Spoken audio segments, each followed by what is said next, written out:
गुज़िश्ता कुछ दिनों से इंटरनेट के ऊपर आयशा नामी लड़की की खुदकुशी की खबर गर्दिश कर रही है। जो लोग इस मामले के बारे में नहीं जानते उनको बताता चलूं कि आयशा का ताल्लुक अहमदाबाद से था, जिसकी शादी आरिफ नामी एक शख्स से हुई और शादी के कुछ अरसे बाद ही आरिफ ने आयशा और उसके घर वालों को जहेज का मुतालबा कर करके तंग करना शुरू किया।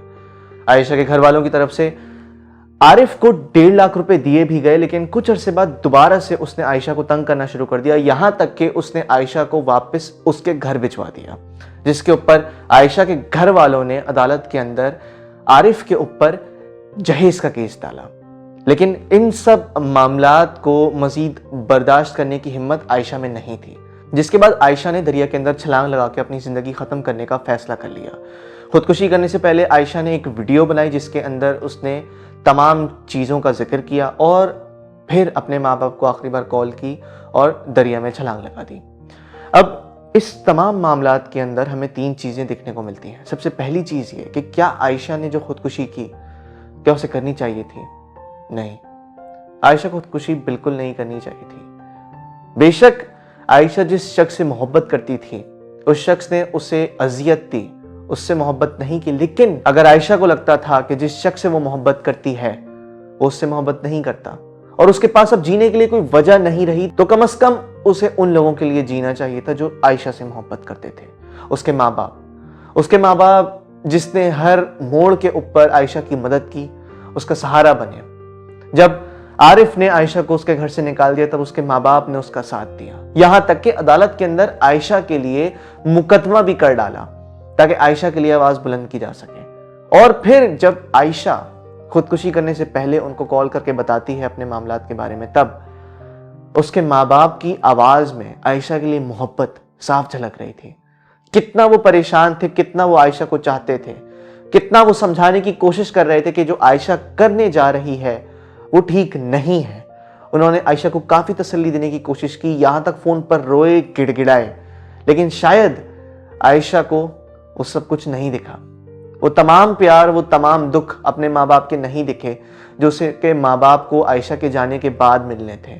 जो गम औलाद का उसके माँ बाप को मिलने वाला था। दूसरी चीज ये कि आयशा इस जंग में अकेली नहीं थी। आयशा ने खुदकुशी करके अपने आप को एक मिसाल बना लिया उन तमाम आयशाओं के लिए जो इसी तरह के मामलात से गुजर रही हैं, जिनके शौहर जहेज का मुतालबा करके उन पे तशद्दुद करते हैं, उन्हें ज़हनी तौर पे अजियत देते हैं। यहां तक कि आयशा के पास तो घर वापस जाने के लिए उसके अच्छे माँ बाप मौजूद थे जिन्होंने हर मोड़ पे उसे सपोर्ट किया, अदालत में केस किया। कितनी ऐसी औरतें हैं, कितनी और दूसरी ऐसी आयशाएं हैं जिनके पास वापस जाने के लिए ना माँ बाप है, ना घर है, ना कोई ऐसा शख्स है जो उनके सरों पर शफकत का हाथ रखे। बस हर दूसरे दिन जिंदगी और मौत का खौफ लिए बैठी वो अपने तमाम दुख पी जाती हैं।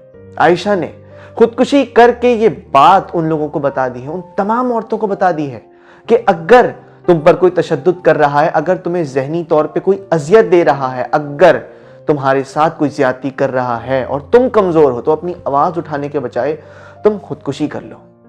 तुम ये जंग नहीं जीत सकते हो, तुम्हें मर जाना चाहिए। अगर आयशा अपने मकाम पे डटी रहती, उस दरिंदे का सामना करती, तो उन लाखों लड़कियों के लिए वो मिसाल बन जाती। उन तमाम लड़कियों के अंदर एक नई उम्मीद की आग जलती, एक नया उम्मीद का दिया जलता कि शायद जिस मसले से हम गुजर रहे हैं उन मसलों का हल मौजूद है और हम एक अच्छी जिंदगी गुजार सकते हैं। अगर अच्छी नहीं तो कम से कम जिस जहनी अजियत से गुजर रहे हैं उस जहनी अजियत से निकल सकते हैं। लेकिन आयशा ने यह मिसाल कायम कर दी जो उसे शायद नहीं करनी चाहिए थी। और आरिफ इस मुआशरे में बसने वाला वो दरिंदा, उस शख्स को ऐसा इबरत का निशान बनाना चाहिए कि आगे तमाम आने वाले लोग उसको मिसाल बना के कांपें और ये चीज जान लें कि इंसान की जान की कीमत जहेज और दूसरी चीजों से कई गुना ज्यादा है और किसी को इस चीज का इख्तियार नहीं पहुंचता कि किसी सामान की वजह से दूसरे शख्स को ज़हनी तौर पे अजियत दे, उस पर तशद्दुद करे, उसे घर से निकाल दे। और आप तमाम लोग जो मेरी वीडियो इस वक्त देख रहे हैं, आप तमाम लोगों से भी یہ ہاتھ جوڑ کے التجا کروں گا کہ پلیز اس معاملے کے اوپر اپنی آواز اٹھائیں، اس معاملے کو دنیا کے کونے کونے میں پہنچائیں، تاکہ لوگوں کو یہ بات معلوم ہو جائے کہ اگر کوئی معصوم لڑکی کسی درندے کے ہاتھوں پس رہی ہے، گھٹ گھٹ کے جی رہی ہے، تو اس کی مدد کریں، اس کا سہارا بنیں، اس کی جنگ میں اس کا ساتھ دیں، تاکہ کوئی اور عائشہ اس طرح سے اپنے دکھ بھرے دل کے ساتھ ویڈیو بنا کے اپنی زندگی اس طرح نہ گوائے۔